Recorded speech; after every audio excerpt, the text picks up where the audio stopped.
అండి, welcome back to our channel Kanchana కథలు. ఈ రోజు మనం బాల మహాభారతం నుంచి ధృతరాష్ట్ర, విదుర, పాండురాజుల జననము, కర్ణుని జననము, పాండురాజు వివాహము, గాంధారి కోరిక, మునిశాపము, పాండవుల జననము, కౌరవుల జననము, పాండురాజు మరణం గురించి తెలుసుకుందామండి. ఇక కథలోకి వెళ్ళిపోదాం. సత్యవతి మాటలను తలదాల్చి పుత్ర ప్రాప్తి కొరకు వ్యాస మహర్షి వద్దకు వెళ్లిన అంబిక అతని రూపమును చూసి కనులు మూసుకున్నది. కనులు మూసుకున్న అంబికను అలాగే చూసి తన దివ్య తపోశక్తిచే ఆమెకు పుత్ర సంతానం అనుగ్రహించిన వ్యాసుడు తల్లికిచ్చిన మాటను నెరవేర్చుకుని తల్లి వద్దకు వెళ్లి జరిగినది చెప్పాడు. సత్యవతి విచారించి ఈసారి అంబాలికను పంపినది. ఆమె వ్యాసుని వద్దకు దరిచేరి అతని రూపమును చూసి తెల్లబోయినది. ఈ విధముగా వ్యాసుని దరిచేరిన అంబిక కనులు మూసుకున్నట వల్ల ఆమెకు గుడ్డివాడైన ధృతరాష్ట్రుడు, అంబాలిక తెల్లబోవుట చేత ఆమెకు పాండుదేహంతో పాండురాజు జన్మించారు. ఈ బాలునిద్దరిని చూసి తృప్తి నొందని సత్యవతి అంబికను హెచ్చరించి ఈసారి అయినా తగిన కొడుకును కనమని చెప్పి మరలా వ్యాసుని వద్దకు పంపినది. అత్త మాటలు కాదనే ధైర్యం లేని అంబిక సరే అని చెప్పి వెళ్లి తన దాసిని అలంకరించి వ్యాసుని వద్దకు పంపినది. ఆ దాసి వ్యాసుని వద్దకు వెళ్లి ఆ మునిని చూసి ఏ విధమైన భావము వెలుగుచ్చక భక్తితో దరిచేరినది. అందుచేత వ్యాసుడు దాసికి పుత్రప్రాప్తి కలుగజేశాడు. ఆమెకు సకల సద్గుణ సంపన్నుడై దైవభక్తి పారాయణుడు అయిన కొడుకు జన్మించాడు. దాసి తన పుత్రుని చూచి ఆనందించి భీష్ముని అనుమతితో విదురుడు ఆయన నామకరణం చేసినది. ఈ విధముగా వ్యాసుని వల్ల జన్మించిన ఆ ముగ్గురు కుమారులను పెరిగి పెద్దవారగుచూ ఉండేది. రాజ్యభారం వహించిన భీష్ముడు వారికి క్షత్రయ ఉచిత విద్యలు వేదాంగాలు నేర్పించాడు. వారిలో పెద్దవాడైన ధృతరాష్ట్రుడు బహు పరాక్రమశాలిగాను, పాండురాజు ధనుర్విద్యలో ప్రావీణుడుగాను, విదురుడు ధర్మపరుడుగాను తయారయ్యారు.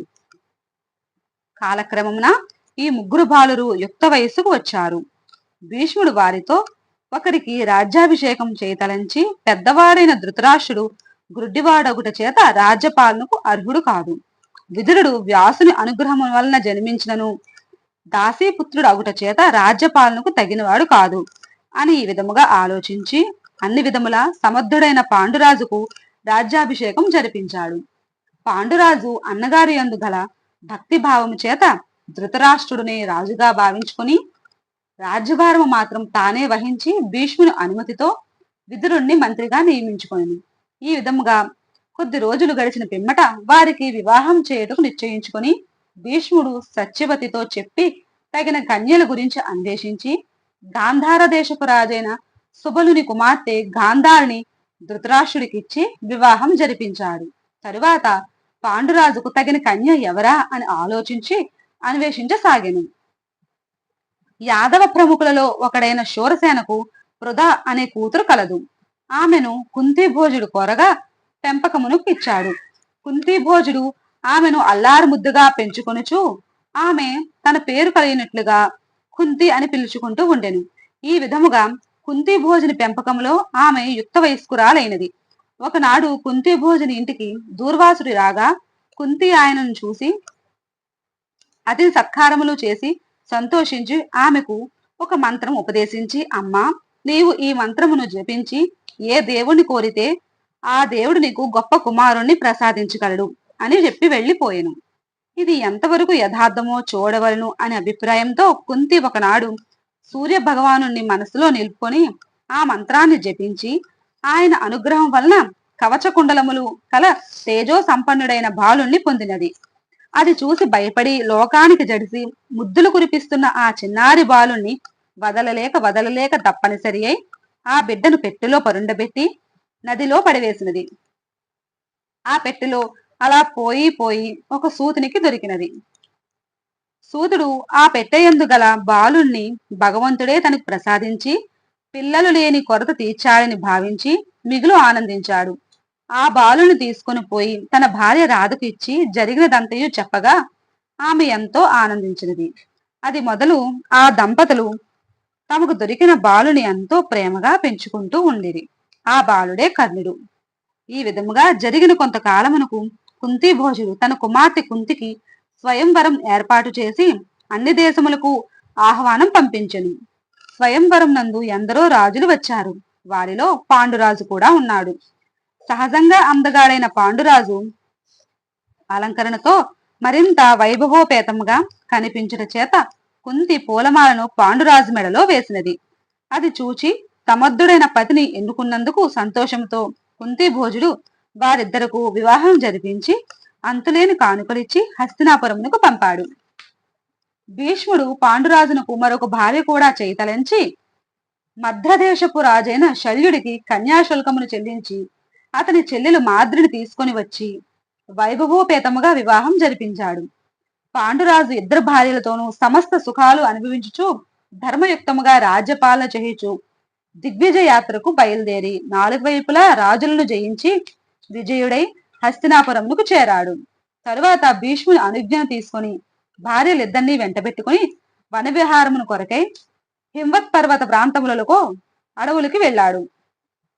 భీష్ముడు విదురుడు కూడా దేవకుడనే రాజకుమార్తెను తీసుకుని వచ్చి వివాహం చేశాడు. ఈ వివాహం జరిగిన కొద్ది రోజులకు వ్యాస మహర్షి విపరీతమైన ఆకలితో హస్తినాపురముకు వచ్చాడు. గాంధారి ఆయనకు సకలోపచారములు చేసి ఆతిథ్యం వసుకి ఆకలి తీర్చి తన భర్త బలపరాక్రములను తీసిపోని 9 కుమారుల్ని కోరగా వ్యాసుడు సంతోషముతో తథాస్తు అని వరమిచ్చి వెళ్లిపోయాడు. కొద్ది దినములకే గాంధారి గర్భవతి అయినది. ఒకనాడు పాండురాజు భార్యలతో అడవులలో విహరిస్తూ కనిపించిన జంతువులను వేటాడుచూ తిరిగి వచ్చుచుండగా దారిలో గుబురుగానున్న పొదల ప్రక్కన క్రీడా వినోదమునున్న లేళ్ల మిథునాన్ని చూసి వాటిపై బాణం వదిలాడు. ఆ బాణం తగిలి మగజింక చనిపోతూ మనుష్య భాషలో దుర్మార్గుడా, కామసుఖాలలోనున్న మమ్మల్ని కొట్టి విడదీశావు కనుక నీవు నీ భార్యలతో క్రీడించిన ఎడల వెంటనే మరణించుతావు గాక అని శపించి ప్రాణాలు వదిలినది. వెంటనే ఆడజింక కూడా చనిపోయినది. అది నిజముగా లేళ్లు కావని ఆ రూపం ధరించిన ముని దంపతులని తర్వాత తెలుసుకున్నారు పాండురాజు. పాండురాజు ఆ ముని దంపతుల మరణానికి విచారించి తనకు ఎదురైన శాపానికి ఆందోళన చెంది ఈ జీవితమంతా అక్కడే గడపడానికి నిశ్చయించుకోను. కానీ తనకు పుత్రులు కలుగకుండానే ఎంతటి ఘోర శాపం తగిలింది అని విచారముతో కాలం గడుపుచూ ఉండగా కుంతి పాండురాజు విచారమునకు కలత చెంది తనకు దూర్వాస మహామునివి ఉపదేశించిన మంత్రమును గురించి చెప్పినది. అది విని పాండురాజు మిక్కిలి సంతోషించి ధర్మదేవతను తలుచుకుని ధర్మజ్ఞుడైన కొడుకును పొందమని చెప్పగా కుంతీదేవి యమధర్మరాజును స్మరించి అతని అనుగ్రహమున ధర్మరాజును పొందినది. మరలా పాండురాజు కోరికపై వాయుదేవుని అనుగ్రహమున భీముణ్ణి, దేవేంద్రుని వలన అర్జునుణ్ణి పొందినది. కుంతికి 3 కుమారులు కలుగగా మాద్రి కుంతి వలన ఆ మంత్రము తెలుసుకొని భర్త కోరికపై అశ్విని దేవత అనుగ్రహమున నకులుడు, సహదేవుడు అను కవల పిల్లలను పొందినది. ఈ 5 బాలురు పాండురాజు పుత్రులు అగుట చేత వారికి పాండవులు అని పేరు వచ్చినది. పిల్లలను చూచుకొనుచు పాండురాజు విచారణ మరచి వారితో కాలక్షేపం చేయుచూ ఉండెను. కుంతికి ధర్మరాజు జన్మించాడనే వార్తను విన్న గాంధారి బాధపడి తాను గర్భం దాల్చి ఇంతకాలమైనా పిల్లలు కలుగలేదే అని ఈర్ష్య అసూయలతో గర్భాన్ని కొట్టుకున్నది. దానితో గర్భస్రావం అయినది. అది తెలిసి వ్యాసుడు గాంధారిని చూడవచ్చి ఆమె గర్భం నుండి పడిన మాంసపు ముద్దలు నీటిలో కడిగించి గాంధారి కోరికపై 100 భాగాలు చేసి కుండలలో పెట్టించి వెళ్లిపోయాడు. అలా పెట్టిన సంవత్సరమునకు అందు ఒక కుండ నుండి ఒక బాలుడు ఉద్భవించాడు. భీముడు పుట్టిన రోజునే జన్మించినాడు. వీడికి దుర్యోధనుడు అని పేరు పెట్టారు. భీముడు పుట్టిన వెంటనే అచట శుభ సూచనలు కనిపించగా దుర్యోధనుడు పుట్టిన వెంటనే ఇక్కడ దుశ్శకునాలు కలిగినవి. ఈ విధంగా దుర్యోధనుని అనంతరం ఒక్కొక్కరుగా ప్రతి కుండలో నుండి ఒక్కొక్క బాలుడు ఉద్భవించాడు. ఆఖరి కుండ నుండి మాత్రం ఒక బాలిక పుట్టెను. ఈ 9 కుమారుడు ఒక కుమార్తె ధృతరాష్ట్రుని సంతానము కనుక వీరిని ధాతరాష్ట్రులు అని పేరు వచ్చినది. కురువంశపు తరపున ధృతరాష్ట్రుడే రాజు కనుక ఆయన వారసులుగా ఆ 100 మందిని కౌరవులు అని కూడా పిలిచేవారు.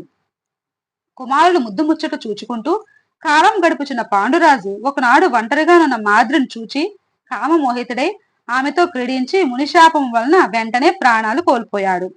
మాద్రి భయంతో భర్తను కౌగిలించుకొని ఏడ్చుచూ ఉండగా ఆ ఏడ్పు విన్న కుంతి పరిసర ప్రాంతముల అందరి స్త్రీలు మునులు వచ్చి పాండురాజును మరణించి ఉండడు చూచి విచారించారు. మాద్రి వలన విషయం తెలుసుకున్న కుంతి మరింతగా బాధపడి ఆమెను ఓదార్చి పిల్లలను చూచుకో, పెద్దదాన్ని కనుక భర్తతో నేను సహగమనం చేస్తాను అని చెప్పింది. మాద్రి ఏడుస్తూ, లేదక్క, భర్త ప్రాణాలు కాపాడుకోలేకపోయిన నేను పిల్లలను మాత్రం ఎలా పెంచగలను? భర్త వెంట నేను పోతాను అని కుంతిని ఒప్పించి నకల సహదేవులను ఆమెకు అప్పగించి భర్తతో పాటు చితిపై ఆహుతి అయిపోయినది.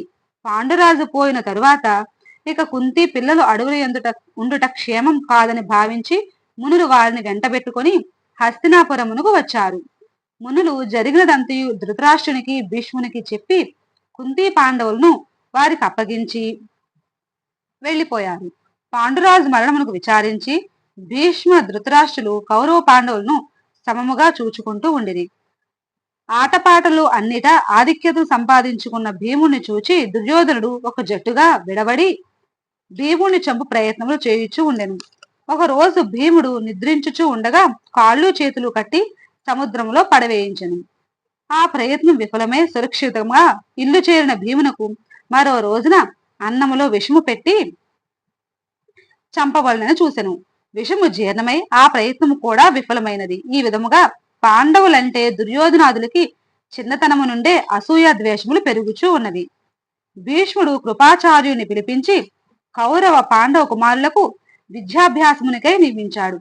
ఒకరోజు ఊరి వెలుపల బాలులందరూ బంతి ఆట ఆడుకొనుచూ ఉండగా బంతి ఎగిరి వెళ్లి ఆ సమీపమున గల నూతిలో పడినది. బంతిని పైకి ఎట్లు తీయటమా అని రాజకుమారులందరూ బావి చుట్టూ చేరి చూచుచూ ఉండిరి.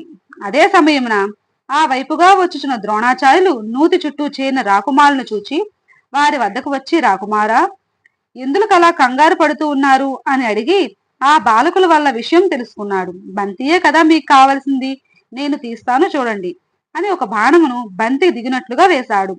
దాని తరువాత మరికొన్ని బాణములు వేసి చేతికి అందు వరకు త్రాడుగా తయారు చేసి బంతిని తీసి ఇచ్చాడు. రాకుమారులది చూసి ద్రోణాచార్యుణ్ణి భీష్ముని వద్దకు తీసుకుని పోయి జరిగినదంతయు చెప్పారు. భీష్ముడు అది విని ద్రోణాచార్యుని చాకచక్యమునకు సంతోషించి రాకుమారులను అస్త్ర విద్యందు పరిపూర్ణులుగా తయారు చేయమని చెప్పి ద్రోణాచార్యునికి అప్పగించారు. ద్రోణుడు కొల్ల దినముల తరువాత రాకుమారులను అందరినీ సమావేశపరిచి, నాయనలారా, మీరు సమస్త విద్యల యందు గొప్పవారై పరిపూర్ణత సాధించిన తరువాత నా కోరికను ఎవరు తీర్చగలరు అని అడిగాను. ద్రోణుని మాటలు విని అందరూ ఒకరి మొహం ఒకరు చూసుకుంటూ ఉండగా అర్జునుడు లేచి, గురువర్యా, మీ కోరిక ఎటువంటిదైనను సందేహింపక నేను తీర్చెదను అని పలికెను. ఆ మాటలకు ద్రోణుడు అమితానందము కలిగించి అతనిపై ప్రత్యేక అభిమానము పెంచుటచే విలువిద్యలలో రహస్యములన్నింటినీ చెప్పి అర్జునుడిని అందరికన్నా అధికునుగా తయారు చేశాను. మీకు కనుక ఈ కథ నచ్చినట్లయితే లైక్ చేయండి, షేర్ చేయండి, సబ్స్క్రైబ్ చేసుకోండి. Thank you.